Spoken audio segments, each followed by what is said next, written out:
Hello, well done. How's your study of indices with Dr. Devakam Dawson? Hope you enjoyed the topic. You have already learned about the introduction to indices, the index notation, the multiplication law, and the division law. You will now be continuing the second segment of this lesson. Do not go away. Stay tuned. We shall this section be looking at the following topics: the power law, the product power law, and the zero index law. Please have your writing materials at hand so that you can be able to take down notes as the lesson progresses. Have a happy viewing.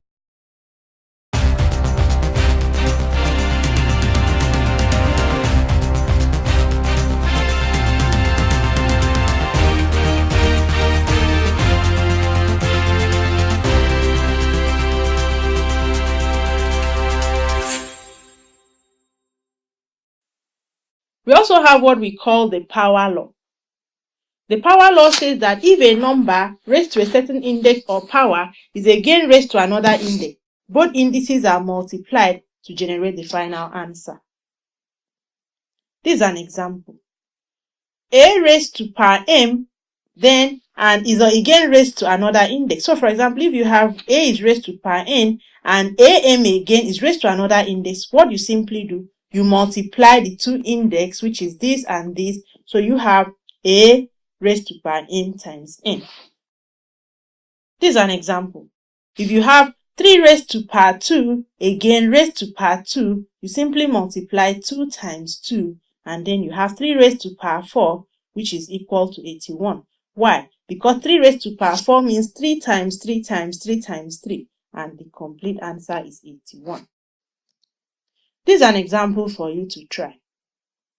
What is 3 raised to power 2 then multiplied again by the index 3? The answer simply is 2 raised to power 6, which is 2 times 2 times 2 times 2 times 2 times 2, which is equal to 64.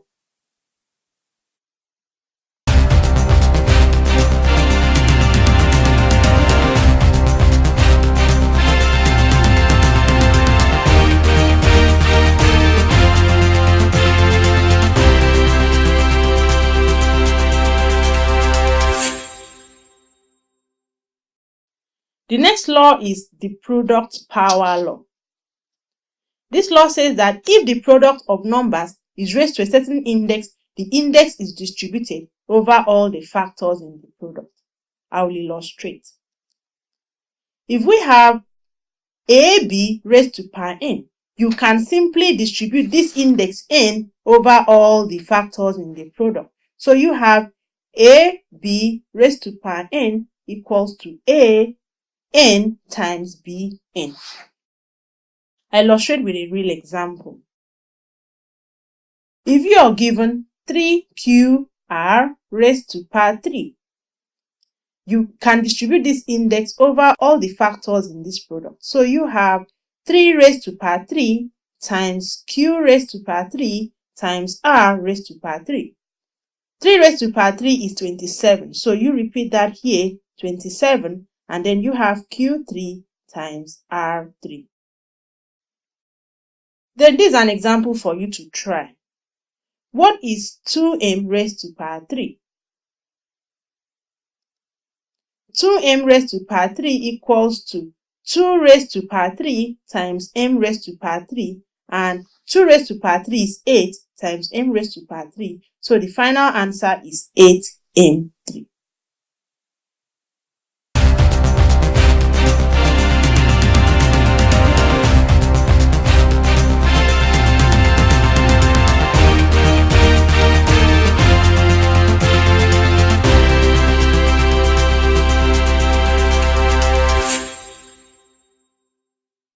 The fifth law is called the zero index law. This law simply states that if a number is raised to power 0, the answer is 1. Now, if you can recall from our second rule of indices, that if we have AM divided by AN, you are simply going to have AM minus N. Now, assuming that rather than N, we have M, so N equals to M. So you simply write AM divided by AN, which is equal to AM minus N. Now, so we have that. What is AM divided by AN? It's 1 because it cancels out. AM cancels itself out here too. So we have 1, which is here. And what is AM minus M?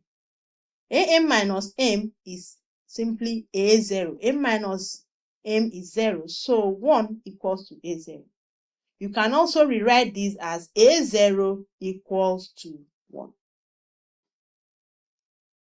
Simply put, you can see that A is raised to power 0 and the answer is automatically 1. So anything to the power 0 is 1. So this is an example. 2 raised to power 2 then raised to power 0 is simply 1. Anything raised to power 0 is 1. This is an example for you to try. What is 4 raised to power 4 then multiplied by the index 0? The answer is simply 1. Anything raised to power 0 is 1.